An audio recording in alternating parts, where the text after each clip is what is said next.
What's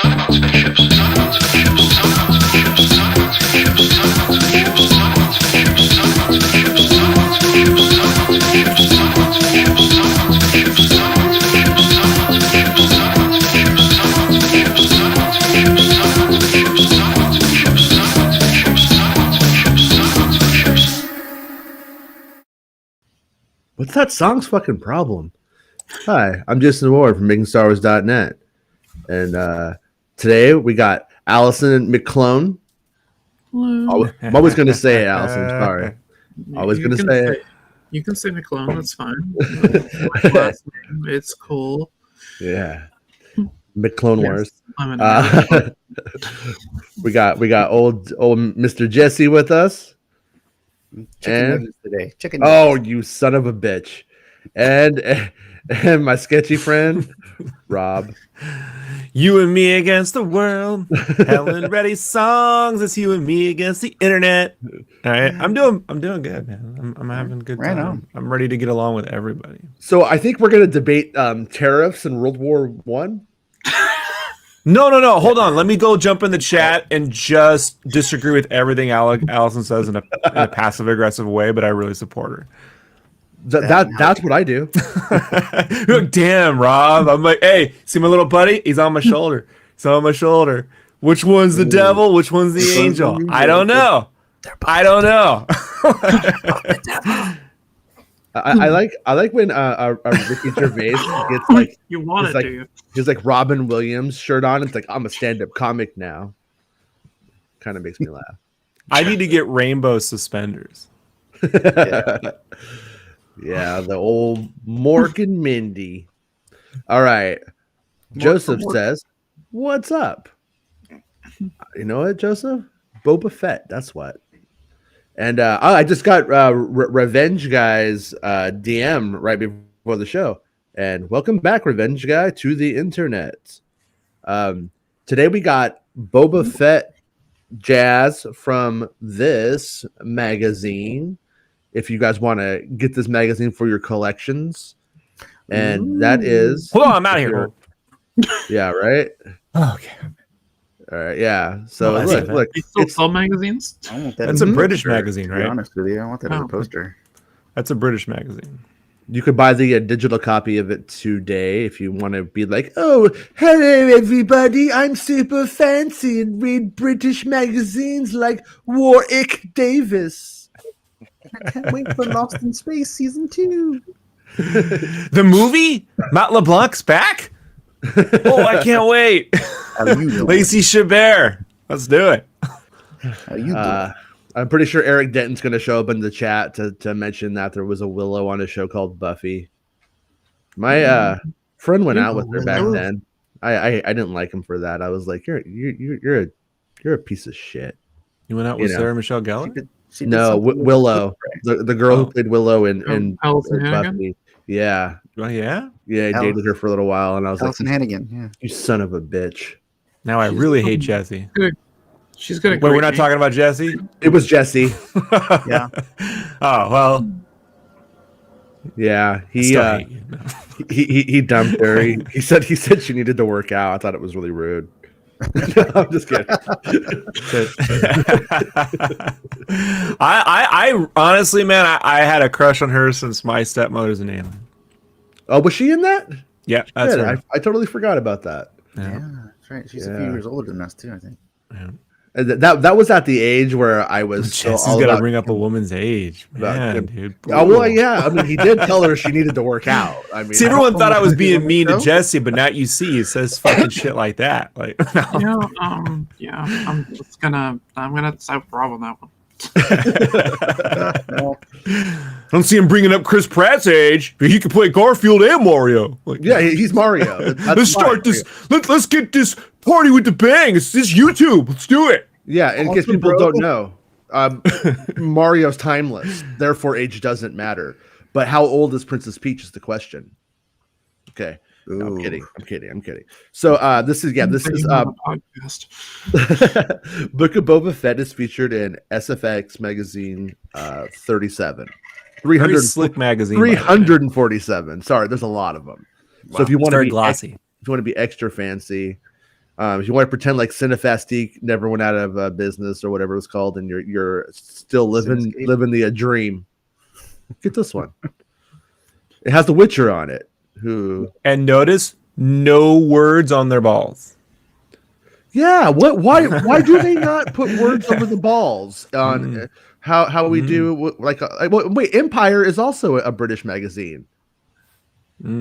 Yeah, so Interesting. Are the British the last bastions of It's magazine almost readers? like some people are competent and some people aren't, and race doesn't matter. What? But Really? I don't know. I'm definitely missing something, and I think I'm happy about this. Yeah, I've never All right. seen it's The just Witcher. observation. So there is a sentence, and this one sentence says, as well as getting under Boba Fett's helmet, Wen promises the new show will delve more into the life of bounty hunters in the show.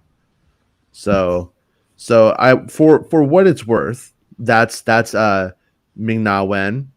If it was Wednesday, I would declare it Ming Na Wednesday, but it's not. That It's doesn't Thursday? sound racist at all. No, well, I mean, everything's a word mashup. That's the racism involved. That's how we do it That's nowadays. the very definition of it, actually. But... hey, then Wookiee Wednesday was speciesist, wasn't it? Very. I don't think it works on made up things. Actually, no, it's just the last name. If I was like, oh, it's I don't know, it's Turkish People Thursday. I don't know. Anyways, look, if there was derogatory terms for a black leprechaun, it's just as racist, Allison. Like you know what I mean? Like it is what it is. We're not funny note about Leprechaun in the Hood, are we? Because Leprechaun in the Hood is a classic. I thought he was gonna have other leprechauns. You know what I mean? Like, he has a whole rap. Have you heard his rap? yeah, I heard it. I just wish there was. I don't know. I was like, it wasn't leprechaun-y enough for me. Funny thing about this, I actually thought that was the Breath of the Wild poster.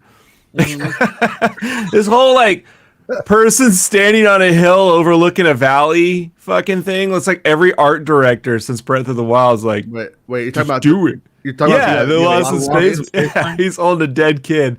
Yeah, but I'm like, I guess from way back here, I was just like, it's the Breath of the Wild poster. Yeah.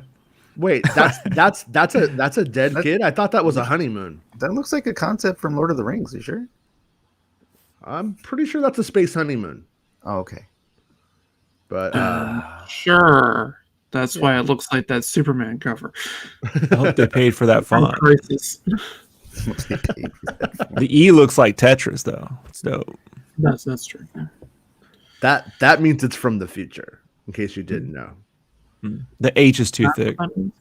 But when Ming-Na Wen is promising that the show will delve into the life of bounty hunters, do you think that's just simply saying we're going to learn about, what it was like to be Fennec Shand and Boba Fett, or do you think that might be opening the door for those rumors about Dengar, Bosk, and Zuckuss and all that kind of shit? It's going to be like the Kingsman, where we see him getting sized for his new armor and new clothes.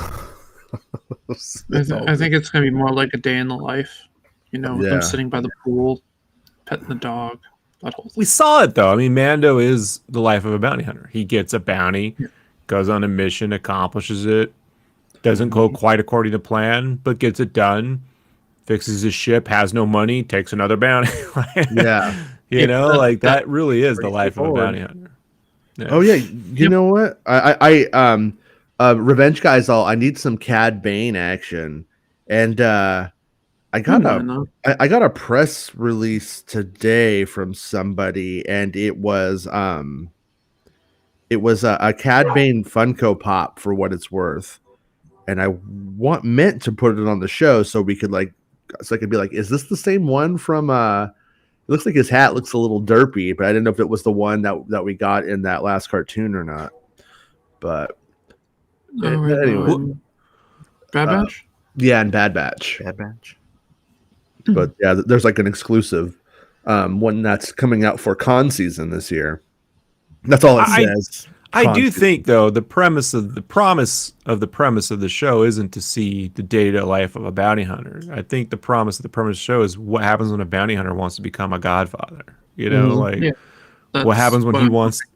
Yeah, what happens when you want to go beyond the bounties and be the guy who I make the bounties? You know, like I just so it's a one off quote, but I'm hoping the show doesn't just delve into like now we're hanging out with other bounty hunters while Boba tries to figure out his crew. Like, All nuanced stuff. So do you guys think that in order to do that, they must define what he is to that therefore change it?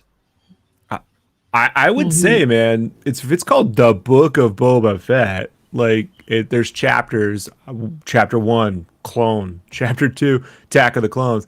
There's a whole grip of time between Revenge of the Sith and now, and A New Hope that we had never seen. A flashback to some of that stuff, and then dealing with his father's death. That and while dealing with the new, becoming a kingpin is the book like that.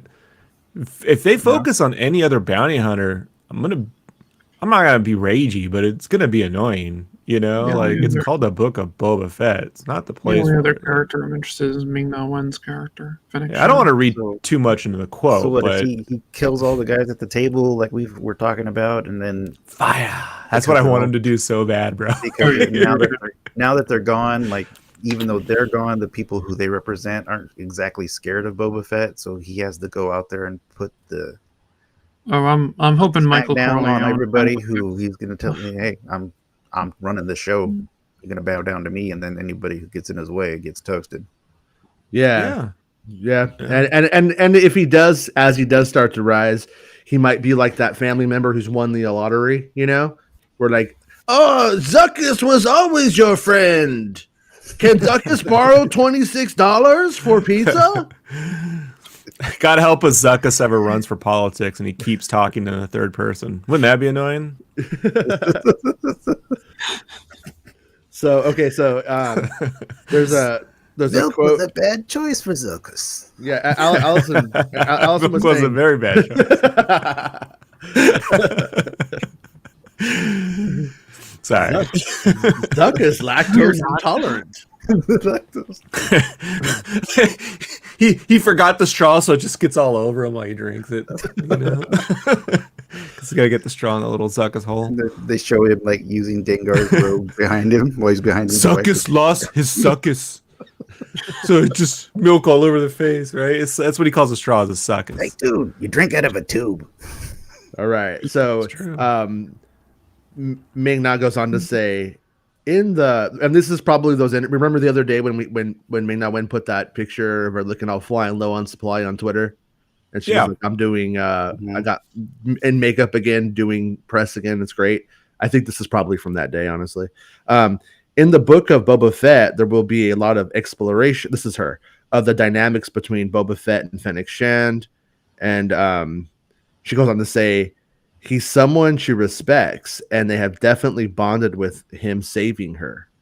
It allowed her to realize that she might be better off not being solo anymore. She sees her alliance. It's a with weird Boba. choice of words. I get it, but She knows what she's doing. Yeah, you know what you're doing. Like she's Star Wars. Han. They're replacing Han. Like Yeah. no. This is. Has she even seen Star Wars? Because she's not Han Solo. What a dumbass. So this is going to be them rivals at some point. Well, so they bonded with him saving her. It allowed her to realize that she might be better off not being solo anymore. She sees her alliance with Boba Fett as a very smart move, in the sense that she'll have somebody watching her back. And even though it might be an extra baggage to have to align her with someone else, the reward for her at that moment is greater. Oh god, they're going to do a Civil War moment, aren't they? Right. It says, and Boba died, or we thought he did, in the Sarlacc pit. So I think that both of them share those near-death experiences in common. They have a vulnerability that they understand. So they both were bounty hunters. They both got essentially gutted, and then now they're placed together.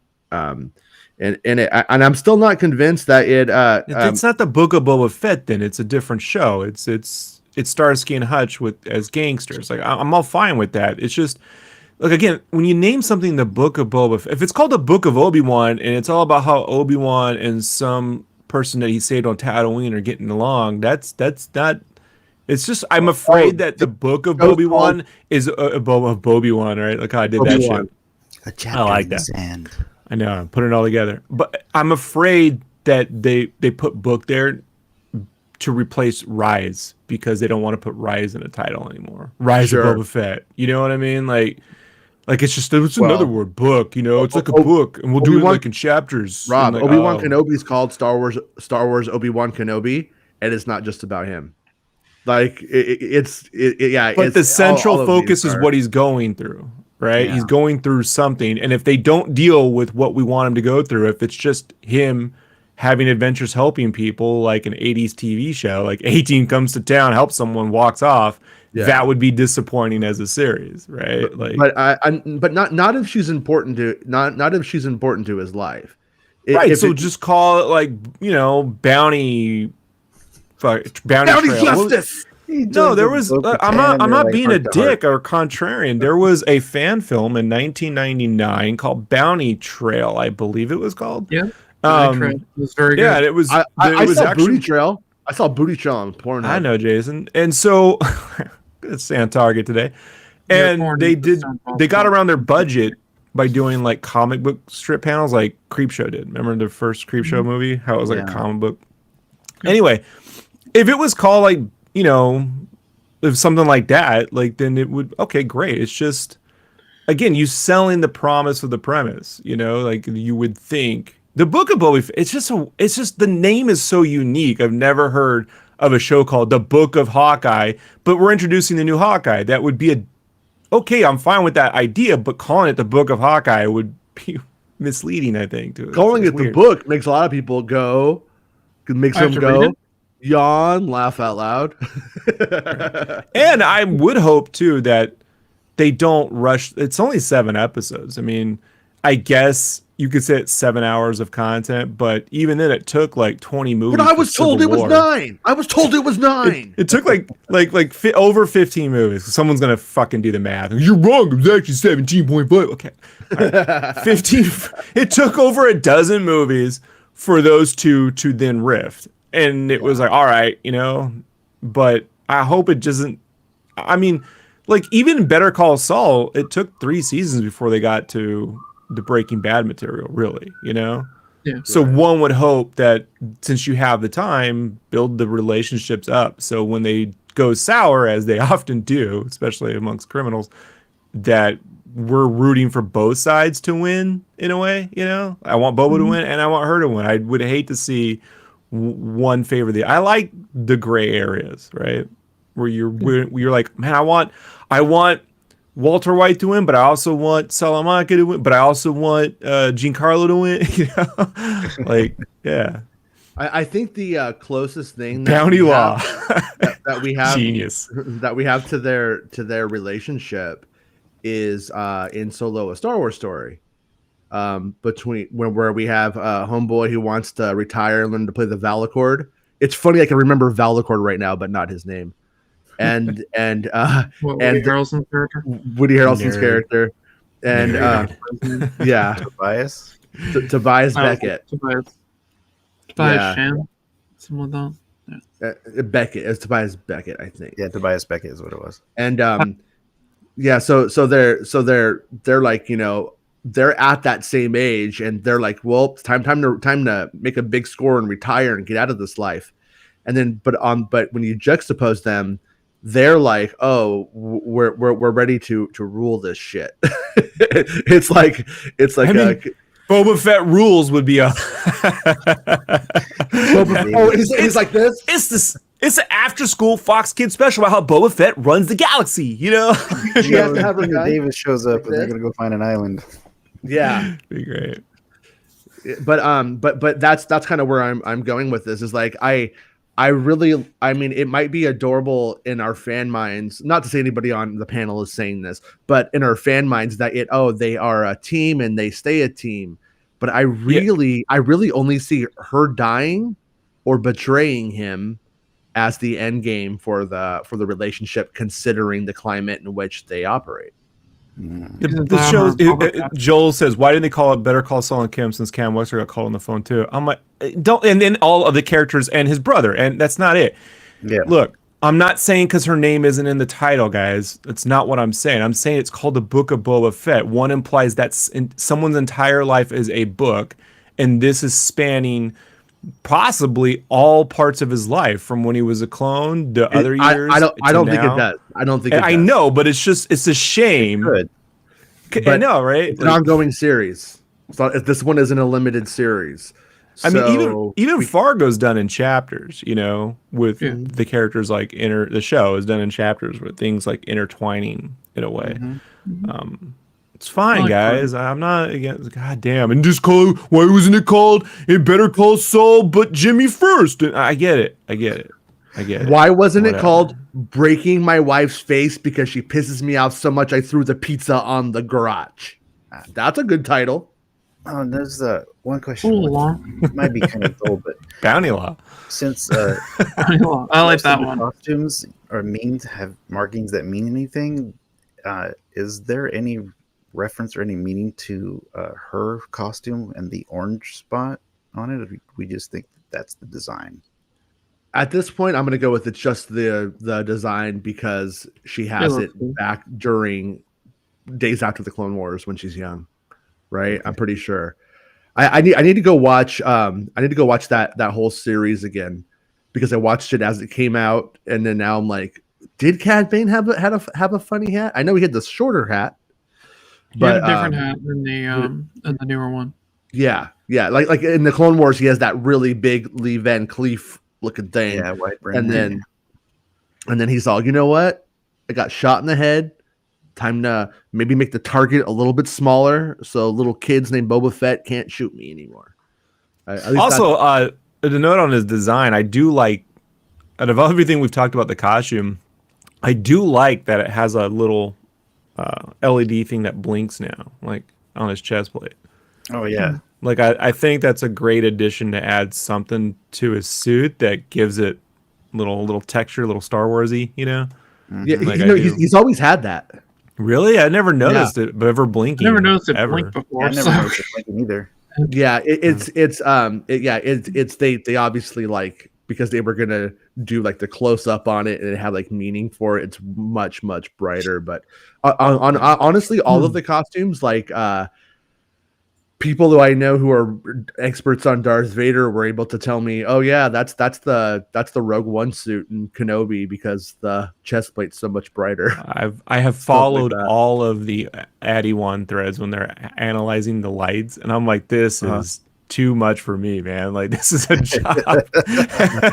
those guys know their Star Wars. I Yeah, did they go know their back and look at costumes. her helmet.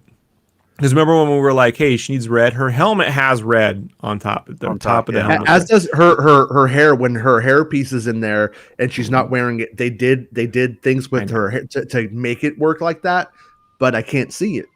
I do think the helmet should be black and her visor, she should have like red paint sprayed all across her face like this. Yeah. So when it's off, you still get that red in her face and it draws you right there.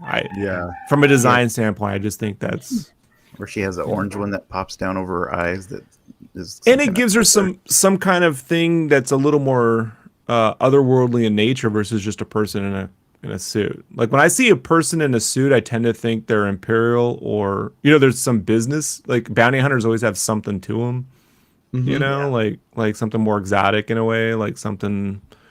So whatever, but it's fine. It's just we're right because of the lighting. It's hard to see them sometimes. You don't get to see the pop out colors. They're like, not that I want the whole thing brightly lit, but yeah, it is weird. Did you know that like Dengar doesn't have bandages around his head? It's like a ninja mask. It's part of his head. It's actually part of his head. No, it's like the bandages, ninjas. It's actually a part of our skin. We shed it, and we have like another set of ninja clothing that grow from our skin underneath. No, he's just a living roll of paper towel. I thought it was Yeah. toilet paper. Either way, it's just stapled to him. All right, so I'm looking forward to getting them on in Fortnite on Christmas Eve. Oh yeah. Huh? Only thing I'm not looking forward to is probably having to spend $60 because I'm gonna want it, and both my kids are gonna want it, and I'm gonna like, oh, is this the best thing to be doing? Get that gold V-Bucks card now. You could spend another 100 and get them an NFT of the photo of their stuff. No, this is what my wife wants to do. She wants to like paint because he's painted a couple of pictures on his own. And she's like, we should turn it into NFT. People buy it. All right, so here your guys' opinion. Go on. Sorry. It's just one side note. Look, Yeah. it happens to every game eventually, no matter how popular it is. One day Fortnite will go away and you will never be able to play it with everything you bought. And that will be the day, I hope, people finally catch on to these multiplayer only games in which they drain thousands of dollars from you and you don't get to own anything. Like, I know you think it won't, but it will. It will eventually turn off. Like, Well, everything dies, yeah. But it's also like the biggest game of all time. So unless they really just break it, which could happen. Tetris is the biggest game of all time. Fortnite. No. I was gonna say, wow, it's probably bigger than Fortnite when it was at its prime. So they go Tetris. on and say the writer of the article though. So I this agree with could Rob, be no, that is- this could be misinformed, but and this is what I'm asking your opinion on. Is that Slave One? It says that Disney has rebranded Slave One as the Fire Spray for fairly obvious reasons. And I'm not sure if that's the writer taking in internet Or internet PR. logic, or if they actually talked to him and they said obviously. You would think their PR rep would dispute the art. They have to. Sometimes I never worked at Play. We had Geek Monthly, where they had Favreau on the cover before Iron Man. You know, like all that stuff. I don't. I mean, they did a Clone Wars thing. I should have asked because they had a big typo in there, but then it was like blah, blah, blah, you know, when you randomly type the keyboard in the Clone Wars article, and yeah, PR never saw that, so I guess they don't read it first. Yeah. Wasn't it Yeah. referred to as Slave One in Clone Wars? Yes. Thought it was. Yeah, I'm pretty sure. Because Boba wants to get it back, and then Aura Singh owns it. You better be lighting people on fire with that thing. Not better fire spread the shit out of things, or people are gonna be like, "What? No." Yeah. What's that? Why's that chick with the long fingers have my ship for? That long finger broad. And then it goes on into kind of like the old legend of Boba. You know how for years everyone was like, they built up this thing. Everyone loves Boba because you don't know anything about him, which was really corporate speak for we underdeveloped this guy and we're going to make that into a thing about why he's great. And says possibly the show's biggest challenge then is developing the character without destroying the mystique that's previously been integral to Fett's brand. Quote, yes, and that's where we kind of opened up too much of the can at times, I think Morrison admits. I did have my reservations, but hey, I trust the people I work with.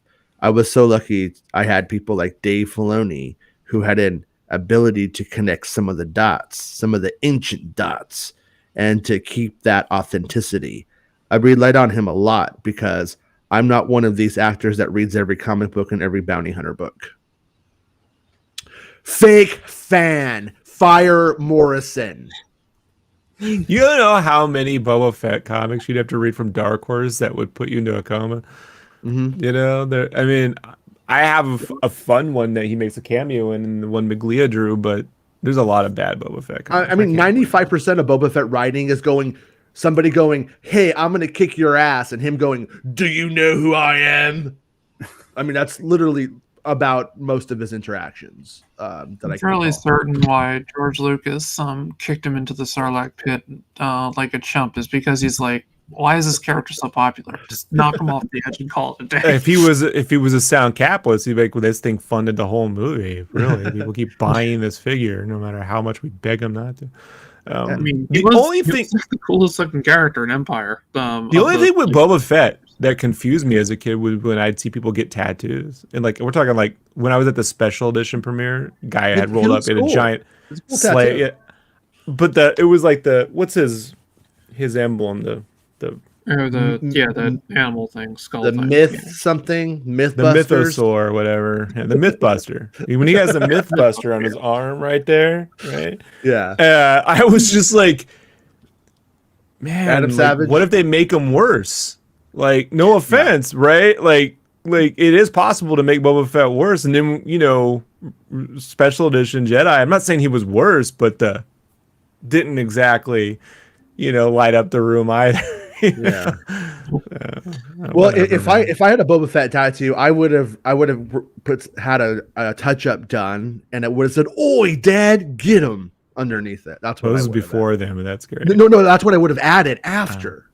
See, but Allison, do you read like the making of books and all that jazz? Like, do you go into that side of things? Because Yeah, I like reading.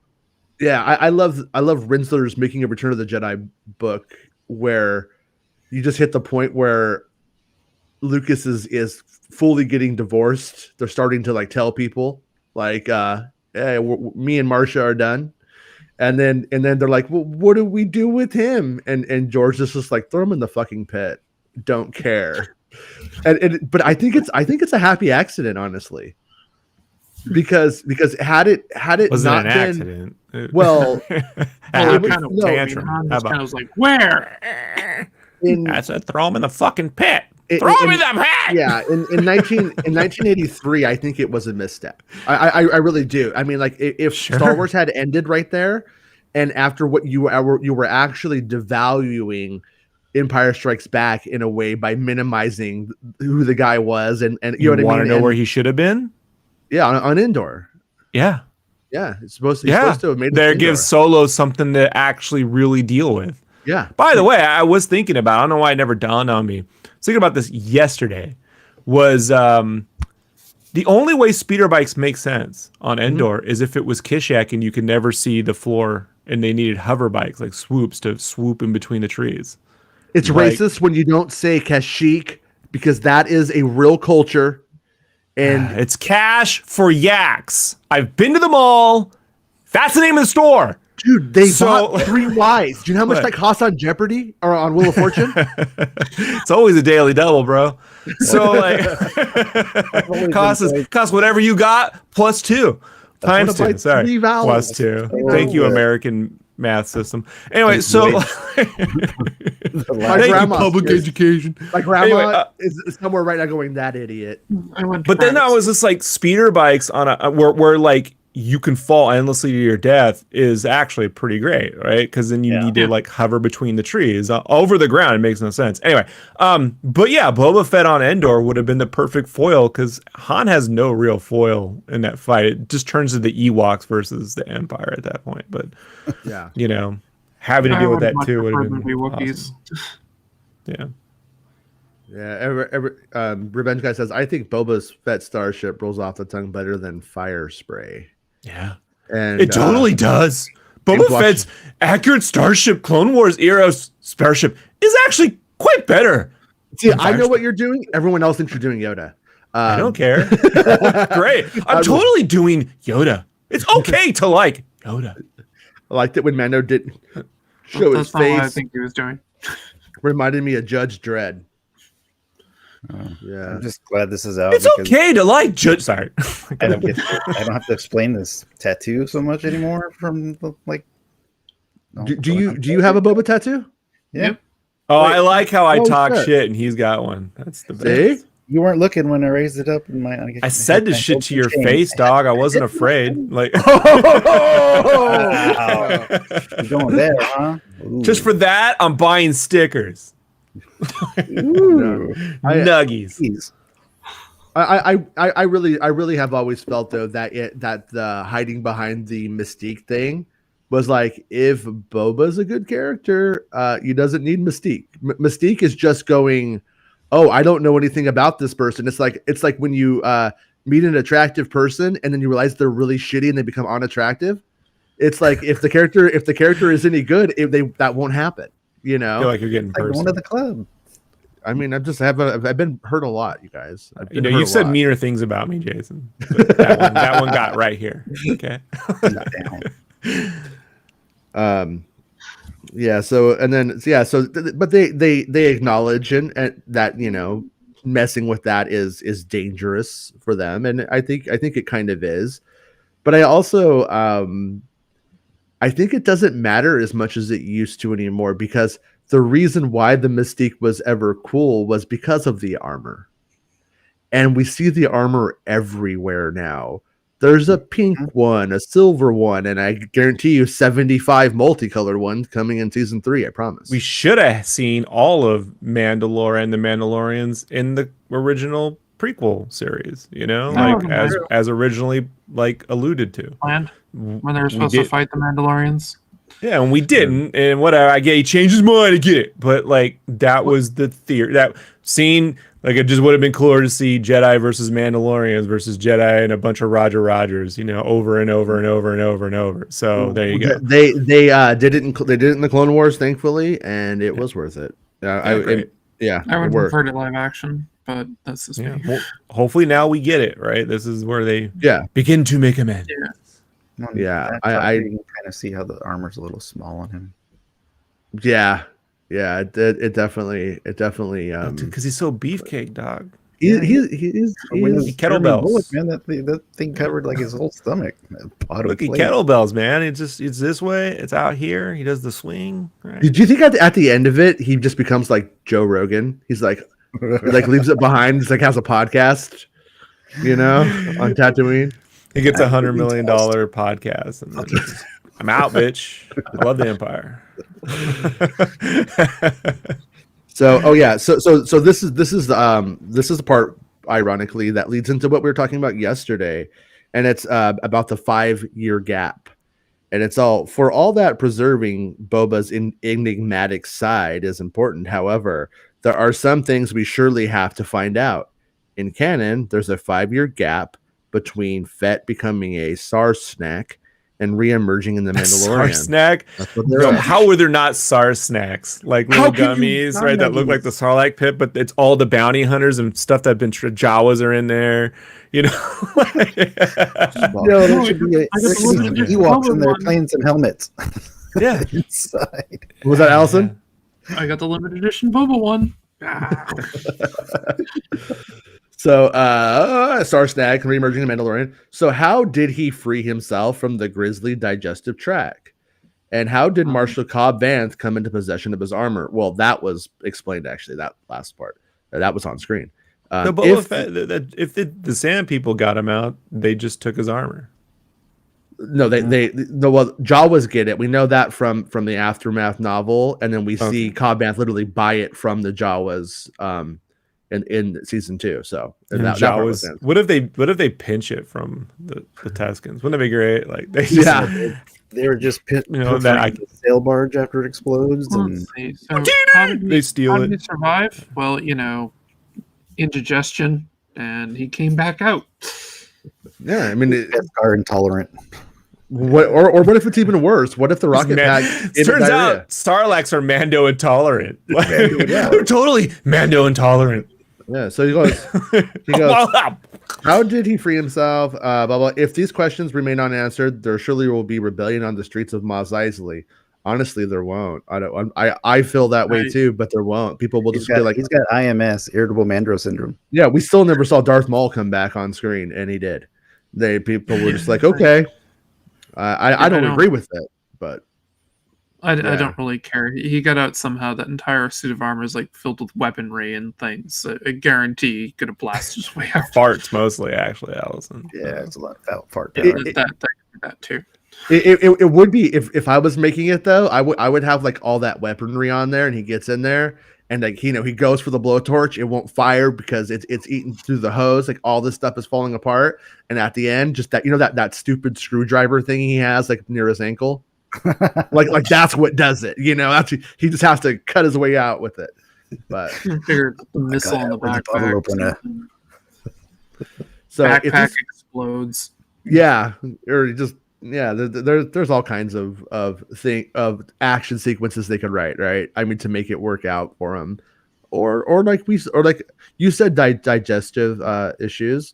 Yeah, he might just have like I said, it might just literally diarrhea him out. It's Pepto-Bismol. All right, that's Darth Maul when he has limited edition pink tattoos. Right, No, and since his stomach got cut, it's filled with Pepto-Bismol now. Marketing, you gotta hire this guy. He packed a peanut butter jelly sandwich for himself earlier, and then he just kind of fell out into the Sarlacc, and Sarlacc's allergic to peanuts. Allergic to peanut butter and peanuts, and that happened. It's canon. Yeah, so, it turns out the clones are made from soy. Oh no. Is nothing soy can't do. But yeah, it's cultivated on the planet tofu. It's something it gave the fundamental personality for like a year. Charlton Heston to come out. You're eating troopers. So he's all. There will definitely be a number of answers. Some long-winded answers, some short and sharp answers, some colorful answers. We're filling a lot of gaps, ladies, or something like that. I mean, people think it's really hard to come up with Star Wars names, but it's not. Anyone can do it. Just go grocery shopping and just get creative. Go to the sushi bar. That's what I do. What was it? There was a famous pulp writer. I can't remember his name. He had written an adventurous story where the hero gets trapped in like a pit with like some crazy ass death trap going off, and he then wrote the editor. Goes, "I want double for the next of how he gets out." And the guy's like, "No way!" So he gives it to all these other people. Like, okay, write it. How does he get out this whole thing? And nobody can figure it out. Like, I just can't get him out of it. Like, fine, you can have your way. Give me the story, because after our hero escapes the pit, that's all it had. That's all you needed. Yeah. Chester Copperpot. Yeah, it's. I do feel like in the Maul one, it does piss me off. Like it really does. Like I don't like. His hate let him survive. It's like the reason why it worked with Maul is because the ensuing story gave us that Mandalorian war that we were talking about, how we wanted that. It gave us more shit that we wanted, so we took that bullshit to get a bunch of shit we wanted. It was. Let me tell you what would have been the better story of hate keeping someone alive. Mace Windu. Like, what if Mace had survived, but he used hate to, you know what I mean, to survive the fall and whatever else and survive, and he ended up having a kid. Who ended up having a kid, and that kid was Finn. What? Oh shit, son! They're Mace Windu. What do you hate so much? He's all, I hate getting shocked. Hate it. I hate unlimited power. And falling out of 3,000 story window. I'm gonna cry. Sorry, Allison. Well, I don't can't hear anything you guys just said. Go ahead, Allison. I'm sorry. I said I hate getting shocked, having my arm chopped off, and falling out of a 3,000 story window. It just sucks. Bad. It is funny though. It is funny they threw Mace Windu out a window. I mean, it's like some trash, man. Yeah, Palpatine had to be laughing at that for years. I threw Windu out the window. He called him Mace Window. Yeah. Okay, you can all stop now with that.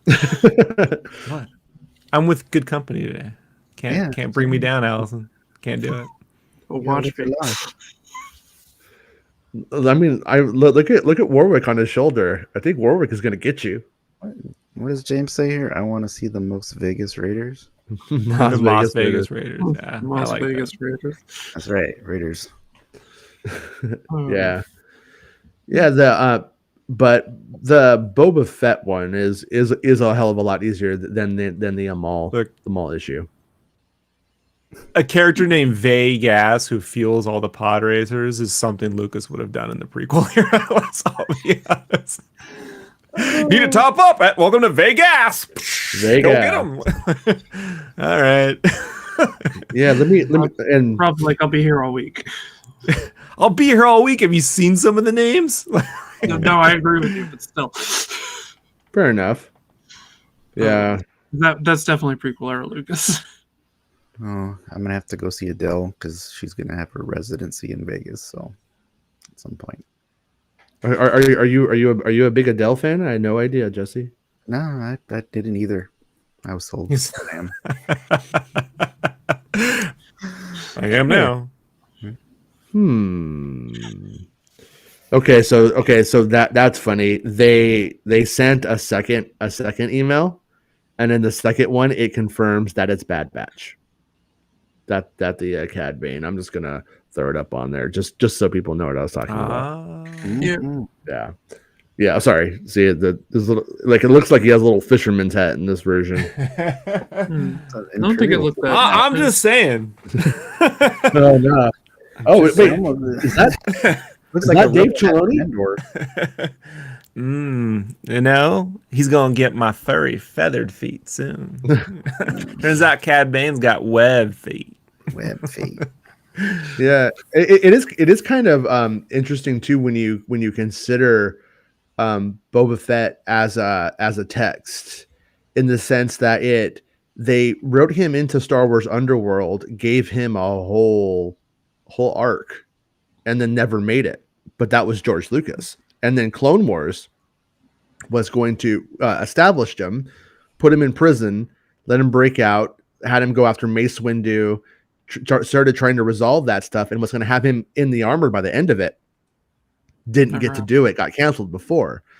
So the creators of the show, which is Dave Filoni, and I would imagine with the input of Robert Rodriguez and Favreau. Favreau's probably honest, the more we get news of the show, the less involvement I think Robert Rodriguez has in terms of creative and show running. Yeah, I'm beginning to think this is more of like an animation group effort type thing than it is someone like Deborah Chow running Kenobi, you know. So yeah. Not as a negative, just I thought that would be what it was. But it got made. If that's why it got made, because they had a writer come in and write it with the producer and the showrunner, and then they hired the director to oversee it, and got a showrunner and then made it, as opposed to putting it all in one person's lap. And then eventually they interview him or her, and they are like, or they, and they're like, yeah, the only note we got was we had to have fire spray. Like, right. So easy fix for me. I didn't care. Well, you don't care. They didn't care. Then, right. So, Boba Fett says he didn't care about fire spray being slave. I don't really care what the name of the ship is. I don't think it's ever mentioned in any of the movies, so it didn't really matter. Yeah, I mean, at the end of the day, it really doesn't matter. It just, I think it only matters to the people that are looking for everything to like they're, what is the lamp woke? Is my car woke? Am I awake? They're just like kind of like afraid of that. Then they see that, then they start to like freak out. Now they're saying the Empire aren't really Nazis, and I mean that's the whole reason I watched the show to begin with. But what I love about it is that it actually wasn't an issue. They made it an issue, which is what I find funny about that one, though. That's what's hilarious about it. Is I don't think I'd ever heard anyone actually go and say anything about it whatsoever. And if there's a really good argument for it, other than slave is a bad word, or it has bad connotation, but Boba Fett's a bad guy. So I don't know. He's not exactly a hero. Well, anti-hero at most. I'm not worried about it. Welcome, Venom fans. Yeah, exactly. Welcome. This is what happens when you want a villain to be a hero. Oh, okay. Yeah. He becomes funny. Yeah, he has to be funny. We have to have a good time with him, and he needs to help some little kid.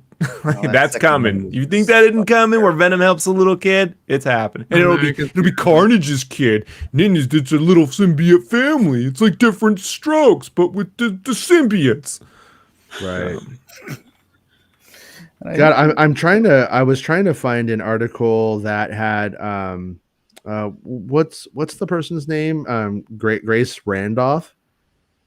Had a never thing heard of her show. Yeah, I had a thing on her show, and it was basically doing that whole thing of saying that Favreau and Filoni are moving into the film side of stuff.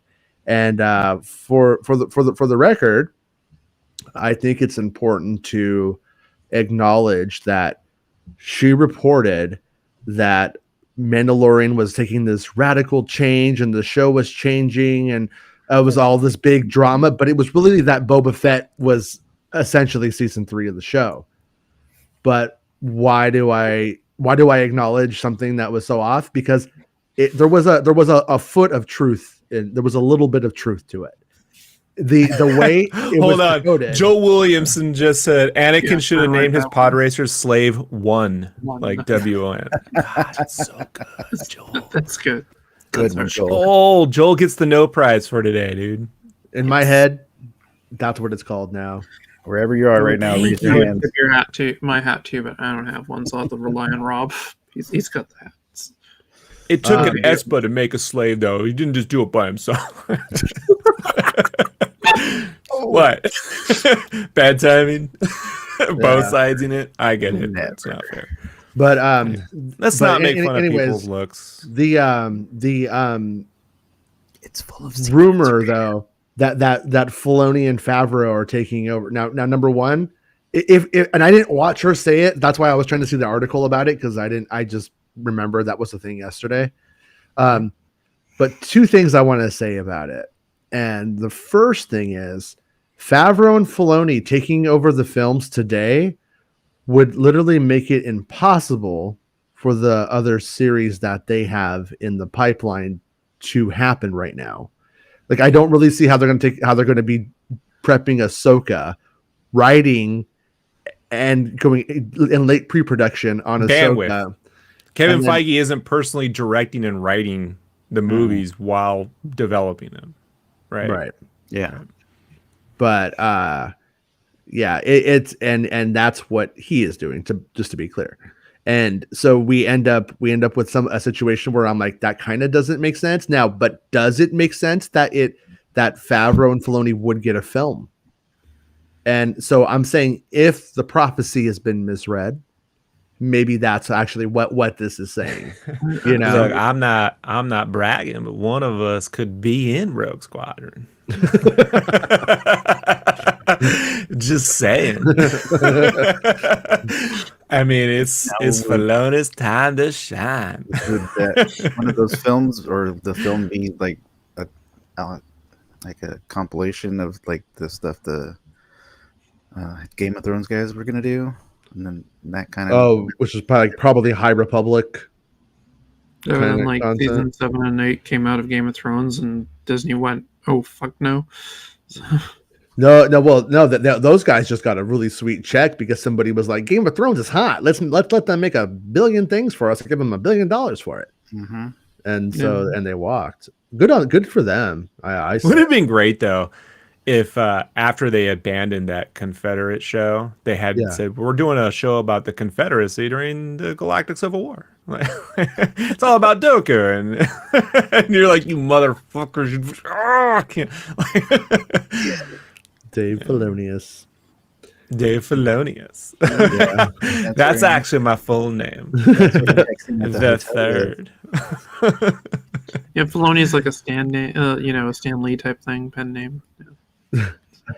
Yeah, because Favreau, I could definitely see Favreau going on to make a Star Wars film. I mean, but that first episode of Mandalorian season 2 is practically a film. It's about an hour long, and it really does have essentially the structure. It's like sort of like a shorthand version of a film. I could have seen that being elongated into a movie if they had wanted to, where you develop more of the people in Pelgo a little bit more and stuff, and the relationships with the Tuskens and stuff, how they wanted to. So I think he would be great. I think if that ever happens, I think he's going to deliver a good Star Wars film, even if it's, when I say mundane content, I mean, it's like, it's some farmers dealing with a dragon, as opposed to here's the origin story of Boba Fett's return, or something huge like that in terms of. Yeah, I don't think anyone would complain if it was announced, So yeah, she's had some elements of truth and some stuff she's reported. I mean, she also claimed that certain YouTubers were paid off by Marvel to rate DC films poorly. That was an interesting take. Oh yeah, I remember. So I'm going to judge a person by their content, and I would hope no one would go, "His fucking ears are huge. I don't fucking trust nothing he says." So I get it. I don't. If there's an element of truth, to this, it might be that there could also be a story group collective between them. I mean, not unlike what Marvel had for the longest time, where they just say, hey, let's get together in a room and kind of map out some ideas and people we could get and find, because maybe whatever's going on now with the classic producer headhunting talent thing isn't working so well, you know? Yeah. So that could be it too. Yeah. It would be better. It would be better if they had somebody like Favreau, who was just like in certain ways the on-call director or something like that. Could you imagine if it was just like Dinner for Five, but it's just them jamming about like Star Wars? Like he's like, why do we have to film this, John? I wish I didn't love Star Wars. I wish I hated Star Wars, because if I did, and I could just like make YouTube videos to like cash in on it, I would say Bob Chapek is livid with how Galactic Star Cruiser has been handled, and he has ordered Favreau and Filoni to fast track Galactic Star Cruiser. You want the headline? You want the headline? Yeah. Ready for it? Because I'm going to take a round of applause. Chapaka Nowana. Come on, hey Joel, Papa, Jeremy Johns, you. Like, Jeremy Johns, you. And then another video where we just spy on him eating, and it says Chapaka Chawa. And oh yeah, that's good. I can build off that, but I don't want to steal your thunder. That was good. No. This is I like to be a comedy Voltron. You know, no one is the head. Comedy Voltron. Mm-hmm. Look, when you and I do the podcast live, we got to call it Comedy Voltron. Comedy Voltron. We assemble different teams to do the podcast live. Are we getting more Mandalorian after season 3? As there were rumors that was the last. Yeah, it was Chatooine Show was hearing that that was going to be the end of it, and I don't know, but it does kind of make sense considering where it was at one point. But I was hearing, and I think at least half of it was confirmed, that Rangers of the New Republic wasn't dead, that it was going to simply be written, because it hadn't been. That's why it was said to not be in active development, because it wasn't even being written yet. And then Kathleen Kennedy went to Empire and said, "Oh, that show's going to be assimilated into like the Mando spin-offs or something like that." And the conspiratorial, either it's just exactly as she said and it's that simple. Conspiratorial Jason says Rangers of the New Republic wasn't that great of a fucking title in the first place, and by just simply renaming it and making Cad Bane the hero, which is what I was hearing was the whole thing always anyways, they get to sidestep Gina Carano from the conversation altogether. That's my guess. Yeah, Bad Batch is a much better name than Rangers of the Republic. Rangers of the Republic is as bad as a Star Wars story. Rangers of the Republic is better than Rangers of the New Republic. It'd be Vanth, Mos Espo's Ranger. Yeah. Pelgo PD takes place during the High Republic. It's called High Vanth. That doesn't make sense. He'd be like sperm. Like, I know that's what it's about. What? Like, it's wills. It's about the wills. And what? It's very microbial. We already said this. Cobb County. Cobb County. I think he said that. I do like Cobb County, man. Cobb County. We're getting Eric back. Pips. We need to get Chuck Norris involved in Star Wars, and the guys who think Chuck Norris is funny will start liking Star Wars again. Action genes going. Imperial Walker Rangers. Get it? Exactly. Get it? You get it? Do you get it? Yeah. Turn around, you. Like, sorry. I think that's the problem. I got it. Jeremy's getting violent today. Ooh. Oh my god. Oh, it's my favorite name ever, Jedi Dick Sensei. It is great. His best name. Yeah. He's the Jedi that exists in the RoboCop universe. As in, like, every universe needs one. So yeah, makes sense. But anyways, what I was gonna say was that when they go to move forward with Star Wars now, I do think that when you hear the breakdown of Kathleen Kennedy and like this failed and this failed and that this, I think people also like need to take what made it through and the time frame. Like we've been at this now for 10 years now. And so basically like a movie not happening every couple of years, pretty fucking common in reality.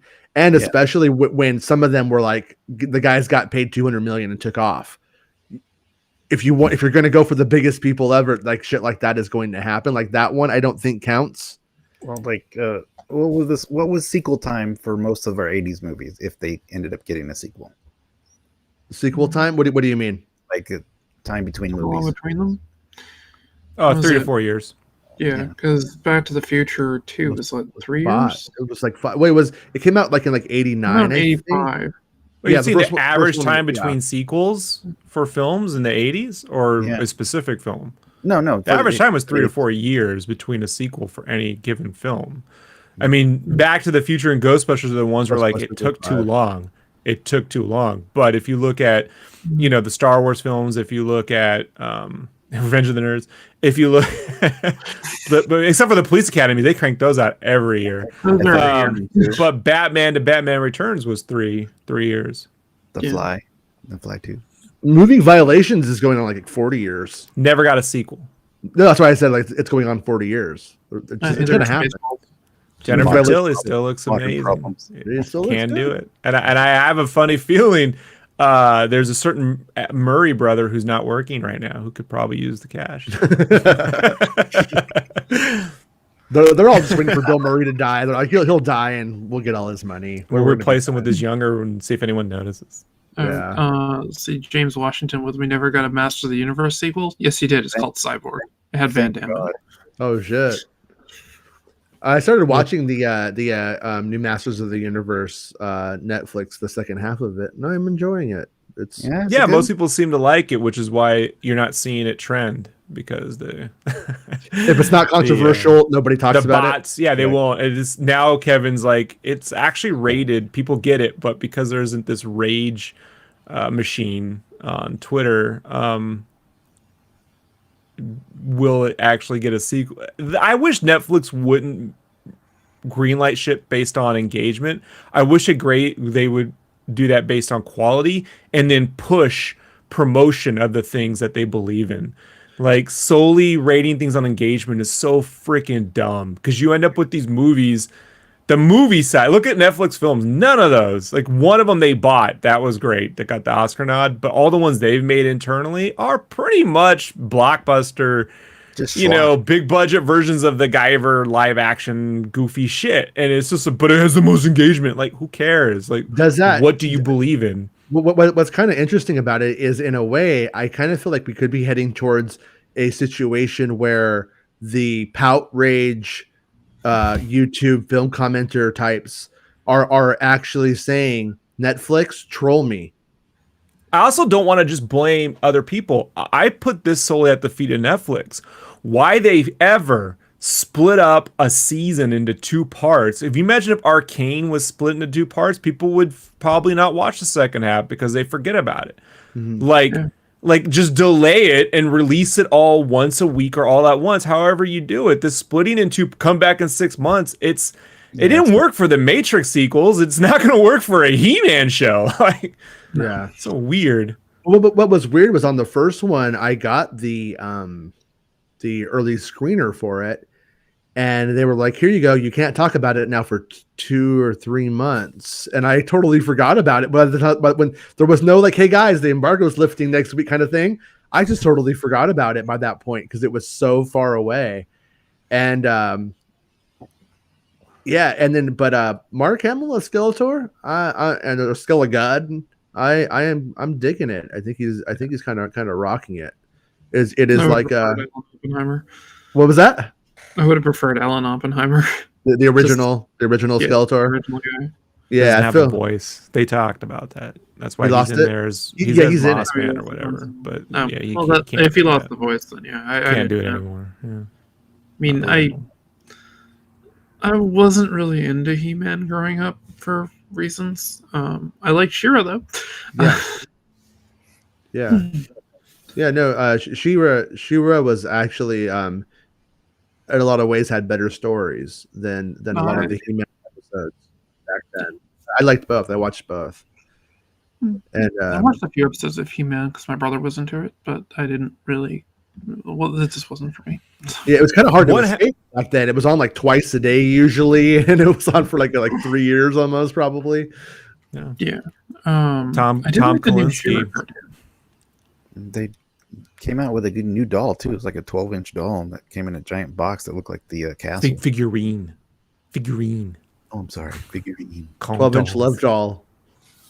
What were you saying, Rob? Klonowski? Oh, Tom Kalinske is the head of Mattel or whatever, cat that put that together for He-Man, because he came from the Barbie side of things, and like, we want Barbie for boys, and he if you watch the Toys That Made Us on He-Man, you'll see he also was the one who they put in charge.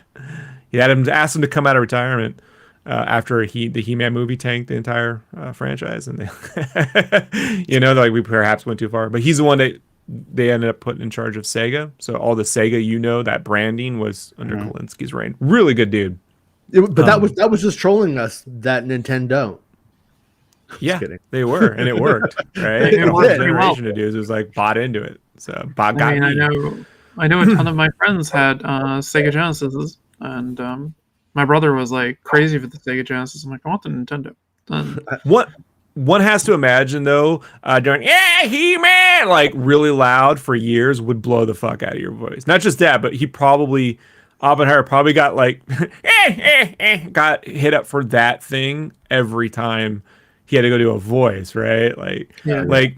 Like Peter Cullen just gets to talk, But when you're like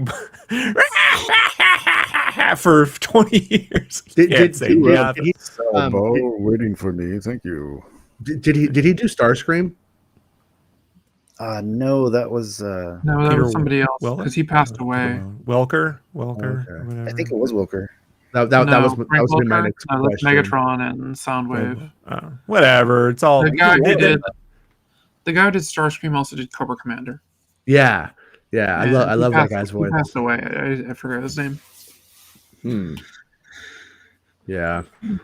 As a kid, I was actually punched in the face and called Nintendo FAG by a Sega fan who was really, really adamant that Sega was cool and Forgotten Worlds was better than Super Mario. It came out of nowhere. I wonder what he's doing today. Congress. Sitting in prison? Playing Super Mario. Yeah, probably with his boyfriend. Probably the biggest Nintendo guy on YouTube. You know what I mean? Like just surrounded with Nintendo fucking Funko, the whole thing. World of Nintendo display case, direct from Sears in the background. Yeah. The website, they changed from yesterday. It said .com and now it doesn't say .com. Yeah. But anyways, I feel like to move forward with back to the Star Wars film stuff, if they were going to take Filoni and Favreau, it would require in a lot of ways that things start to get handed off to like different people. And if we don't hear any films announced, but we start to not notice that there's any new TV shows coming from those guys, I think that there's a good chance that a film is coming down the pipeline from them. But I was also hearing that the Rogue Squadron window was closing because of other film projects that are coming. And that window closed. They missed it. That's why it's not happening. And if that's accurate, then I don't really understand why all of a sudden Favreau and Filoni would be getting films in the context of it being any kind of shakeup. And the other thing I think was that Filoni or Favreau would probably be taking over Michelle Rejuan's job as live action development, as head of live action development.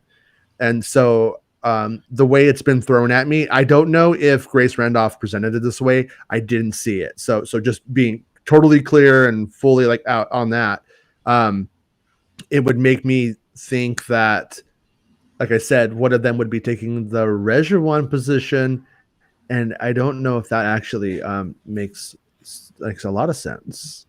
You know what I mean? So I'm just throwing that out there for contextualization. But at the same time, I would love at the end of the day, Favreau and Filoni, I would love to see them do a film or two.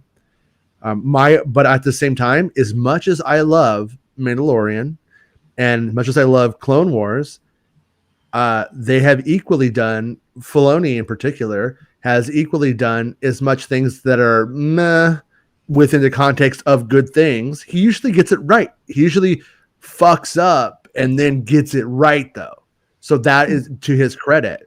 But like, not all of Rebels is gold. Sorry, it's just not. He was having to make Rebels against the backdrop of Disney not giving him money, and there were reasons that it wasn't great. Clone Wars wasn't always fantastic, and then he got it right. But he also had George Lucas on that one. And the episode he directed of Mandalorian, not the best episode of Mandalorian of all time. We're throwing out there that it's maybe the worst episode of Mandalorian of all time at this point. He directed two, and one of them was pretty great. One of them is pretty great. Yeah. He learned. What we see from Filoni is he learns, which sometimes you wonder if George is just intentionally like, I learned, I just don't care. Yeah, no, for sure. Matter of fact, I'm going to make it worse. You're going to get Attack of the Clones, just to teach you a fucking lesson. A movie I don't even care for.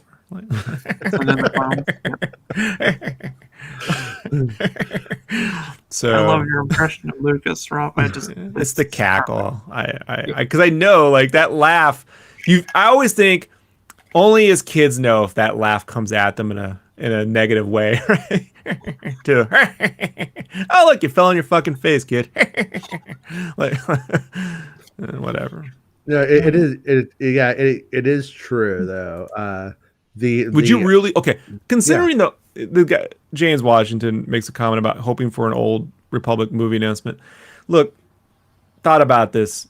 The storyline into Old Republic got to be what, 20 hours of content. How are you going to whittle that down to a 2-hour film, even if it's 3 movies? No. The Old Republic that we have so far is 20 hours worth of contextualization at best. Whatever the film is what going to be what defines the Old Republic. It would suffer from adapting video games into movies. And there's never I don't know, placement, man. The characters, the world, fine, but it would have to be an original story featuring that or focus on one of the characters and go. I'm the guy who doesn't like it. I don't like the Old Republic overall. The look of it, the stories, it's just kind of contrarian to me. I'm actually not crazy about it, but the fact of the matter is that I don't think it runs into the video game problem because it was a film series. The film series is define the rules, not the game.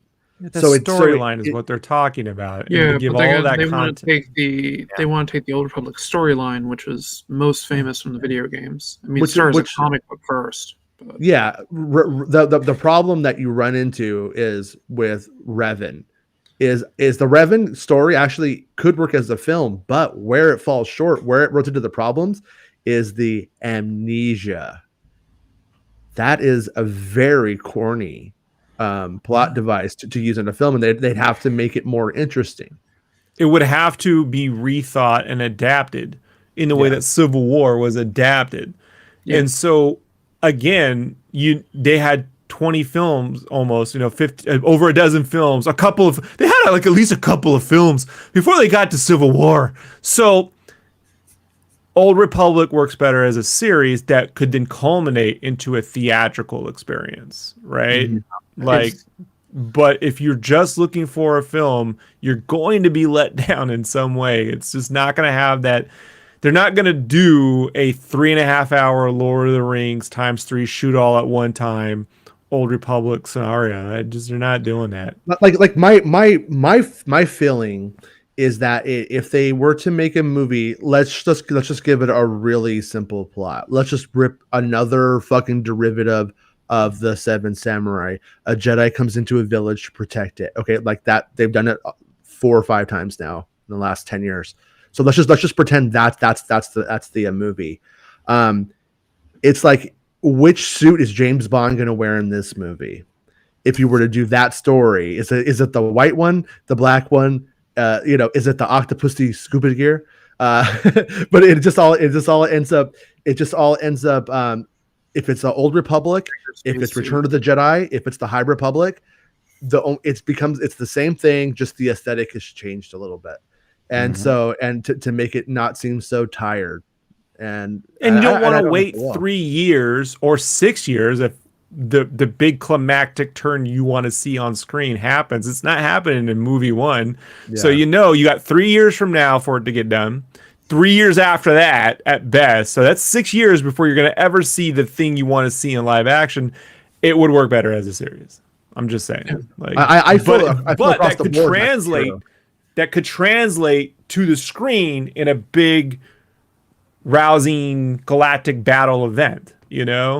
Like that makes the move, and especially if they wait 2 years from the end of where that series ends to the movie, then they would have that anticipation, that marketing. Yeah, don't do it like the X-Files movie. Either of them.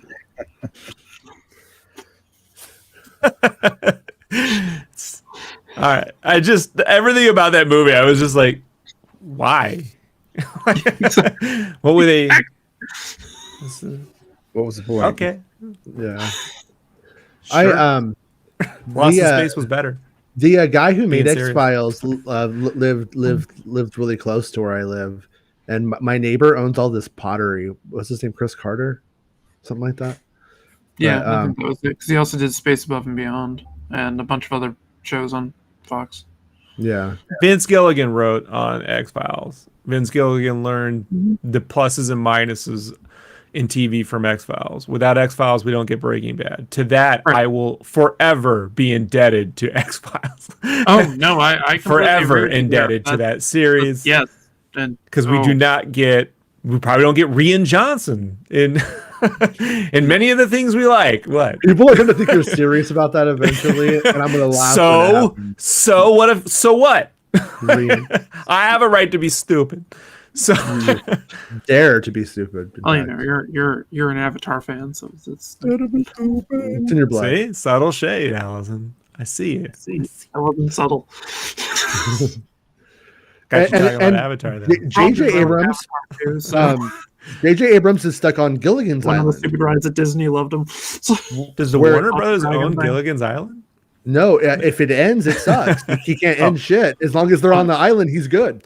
I could see him rebooting. I could see him reboot. We're going back to an island show, but this time it's gonna be like, okay, all right. I could see it. Yeah. When I first heard about Lost, I'm like, what was it, Gilligan's Island in the 90s? Yeah. Who cares? I love Lost. It just needed Bob Denver, CGI Bob Denver, and I think J.J. Abrams is the man to Jason's all J.J. must be shit at sex. I can't say about Lost. I never watched it. Yeah. J.J. Abrams has cast Michael Cera as Gilligan. It's gonna happen. And Hemsworth's putting on a fat suit. He's gonna be the skipper. So no, Hurley's gonna be the skipper. Just gonna get Hurley. Yeah, but I like Hurley. I don't want to. You need someone who makes it a challenging role. I'd flip it and make Hurley a heftier Gilligan and Hemsworth a real asshole skipper. You know what would be fucking rad? If they got the guy who put Hurley to be a really fat Wookiee. That would look awesome. Well, it'd be really rad if he was, like, what's that dude from the schooner who got all like way in shape? Like, what if he just shows up and now the guy who played Hurley is the greatest? He could play Killer Croc. He's so big. Ethan Suplee. Yeah. Mallrats. Yeah. But by the way, Jesse, it is a really great show. Totally worth watching. If you're ever looking for something that's like a long thing to go through, totally worth it, man. It's okay. It holds up. Okay. I just never watched it. Yeah, no. The first season and a half and went, nope. I was turned off to it because of like Well, Survivor you missed and out. like that. Was it the third? There's a season. It's the third season, I believe, or the fourth season. I can't remember. It's the one where you see them at a certain time and you see them at another time, and then at the end there's this thing that happens. Yeah, And I'm like, you can teach a college course on that. It is so brilliant. Yeah. And if you missed out on it, you shortchanged yourself. It's one of the greatest storytelling bits I've ever seen happen. And I'm like, stroke of genius. I mean, it does have Delin from Babylon 5 in it, so that does make it an okay show in that sense. Anyways, Babylon 5. Here we go. First Stargate, now this, then Farscape. Yeah, then Space 1999, Red Dwarf. You know, like, I just never fucking ends with these people. Forbidden Planet. What the fucking? That's the Tempest in Space. Yeah. Inspiration for Star Trek. It'd be the Bachelor in Paradise. V, yes. To Jason Pemberbaum, V. We got space lizards eating hamsters. It sucks that the V reboot really wasn't that good. Yeah, they missed out the big thing. They had no laser guns. Yeah, and you did like a lot of that fun stuff, and like the cool Devo style outfits. Like they were a lot cooler on the old one. They also, their symbol didn't look like a swastika. Yeah. I mean, yeah, that's true. Yeah, it was kind of a neutered version of V. But I mean, the first one the creator actually did V Spray was the original name of the series, and they shortened it. Pretty sure it's just V. No, it's V Spray. It's true. Yeah. I thought Hurley lost all that weight. What? Why would Hurley lose all the weight? That's like when that guy from Blues Traveler lost all the weight, and then nobody wanted to hear his dumb man. That's what I said. I want him to. Never mind. Oh, you didn't get it. I want to see a long-form TV series based around They Live. Wasn't that called? Just leave it alone. No, just leave it alone. Just leave it alone. So Max says that she heard Grace Randolph only tweeted that info, not a video. Okay. Yeah, anyone touching They Live. So leave it alone. I don't want anyone touching They Live either. That movie's like perfect as it is, and leave it alone. It's a Carpenter masterpiece. Need to put it man and leave it alone. Do we have more TV shows they have to make where a bunch of people are the only ones on Earth and they get stuck in a bubble? They just keep doing that. Because everyone disappears and they get stuck in a bubble. But this time it's a bubble with the thing. It's just again, but now it's a bubble, it's back in time. But they're stuck in the bubble and it's just them. And you don't know what's going on. 8 seasons. I love it when was it Stephen King released his book Under the Dome? They're like, oh, it's like The Simpsons. He's like, what? Huh? The Simpsons movie where it had the dome. Yeah, and I just remember that one guy being really stupid on the TV show, and he's like, "I'm in the dome," and I just kind of laughed at like every episode he was in. I can't remember what his name was, but it was like Mikey or something. I can't remember what it was, but I was like, I called it Mikey's Dome. The book had possibly one of the best villains King has ever written, but he couldn't stick the ending, so it didn't really matter. J.J. Abrams and Stephen King should make a movie together. They made a show together. It's called 11/22/63. Okay, that kind of counts. But he didn't make it. His production company made it, right? But if he didn't do anything, then what's the point? it's like gotta do something. You know, Will Smith holds some blame for that Karate Kid movie. All right. Yeah. So JJ gets props for 11/20. That's how it works. No, I am curious about that stuff when it comes to like JJ and Bad Robot and his production company as to like how much input he even has. Like he gets all the credit for Lost and really did the pilot and really doesn't sound like he really contributed very much to anything on it after the pilot. And where the show goes is such a long journey from where that pilot starts. It's sort of strange, and that's why we end up with episode 9, the end. I want to see a whole series based off Strange Brew. We continue the storyline. All right. You want to continue stuff? Continue things that we never got resolution. Well, how about this? The best continuation of They Live is a game called Half-Life. All right. Yeah. That's your real. Well, the real continuation. Third act of They Live is pretty kind of dumb, and the original comic book has it where at the end he looks in the mirror and he sees he's one of the aliens. Right. And I think that is a better ending. It's a good ending. Yeah. It's weird throwing it. The only thing about the movie is the sex thing at the end is, if I was like, that looks like a reshoot. Mm-hmm. Yeah. You know, that doesn't even make any sense. So, but that being said, I just don't care. Some people think you have to stick the landing for things to matter. And yeah, that were the case, then the prequels failed. That's on some shade. So, what? She died of a broken heart. Best ending ever, right? What's right on like she James died of a broken heart. James mentions They Live. I'm here to chew bubble gum, kick out out of bubble gum is the best line ever, and that's what I find interesting about They Live is that like it's the same thing for me as Ghostbusters. I love that Ghostbusters is a hilarious comedy with tons of good lines, but just the premise of Ghostbusters is enough to carry a really good film of proton packs and the trapping ghost and having to do that. And the same thing with They Live, the idea of being able to see through, you know, the capitalist sort of like thing through with aliens and all that shit with glasses. Like they can make that movie really smart. So. Yeah, well, I love that. I love Roddy Piper in it because since he's not a serious actor, it does play more like a silent film, right? Like in a lot of ways. With that score, doom, doom, doom, doom, doom, doom, doom, every time he's walking around. I do wonder if we had the multiverse machine, what that would have been like with Kurt Russell in the lead role. Because Kurt toned down, you know, like. Yeah, I would have loved to have seen Kurt Russell in that role. Like, would that film have been a major? Like, what would he have brought? You know, because he, and not to say he wouldn't have done Stoic, he probably would have, but I just wonder, you know, like the ending. I don't think Kurt Russell ends up in a movie where at the ending he's not a point of the ending.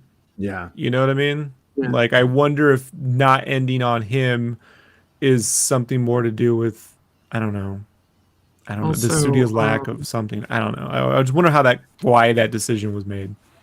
Also, would have had the fight scene in it. Could they have pulled that off with Kurt Russell, where you had Roddy Piper, who, well, he gets paid to fight. And then we never had Jimmy and Timmy do the fight in South Park. Fuck that! I need that fight. Junior is 6'2", 6'3", and Piper's 6'2", 6'3".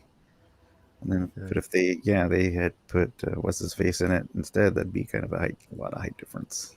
It's kind of funny. Like, I agree with Iron Sheik that Hulk Hogan's a huge bitch, and it's like when you look at it, like Roddy Piper made a movie 100 times better than anything Hulk Hogan ever touched. Mm-hmm. You know, it's because John Carpenter directed it. Yeah, exactly. I mean, Escape from Earth would have been the name from the movie. That would have been great. What? They were gonna make that?